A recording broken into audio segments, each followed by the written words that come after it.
Hi yes welcome to my channel. Today మనం మరమరాల మిర్చిని ఎలా చేయాలో తెలుసుకుందాం. ముందుగా దానికి కావాల్సిన పదార్థాలు: బూందీ, సన్నకరపూస, కొత్తిమీర, ఫ్రై చేసిన పల్లీలు, చిన్న చిన్న పీసెస్ కింద కట్ చేసుకున్న ఆనియన్స్, టమాటో పీసెస్, పచ్చిమిర్చి, నిమ్మకాయ. సాల్ట్లోకి నిమ్మరసం తీసి పక్కకు పెట్టుకోవాలి. ఒక పెద్ద బౌల్లో మరమరాలను తీసుకుని అందులోకి చిన్న చిన్నగా కట్ చేసుకున్న టమాటో పీసెస్, ఆనియన్ పీసెస్, పచ్చిమిర్చి ఒక్కొక్కటిగా వేసుకోవాలి.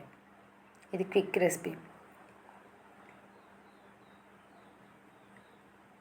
నిమ్మరసము, సాల్ట్ కలిపిన దాన్ని కూడా వేసుకుని సన్నకరపూస, బూందీ, ఫ్రై చేసిన పల్లీలు కూడా వేసుకుని కలుపుకోవాలి. లాస్ట్లో కొత్తిమీర వేసుకుని గార్నిష్ చేసుకుని సర్వ్ చేసుకుంటే క్విక్ రెసిపీ అయిన మరమరాల మిక్చర్ రెడీ. Thank you. ఇది స్నాక్ కింద చాలా బాగుంటుంది.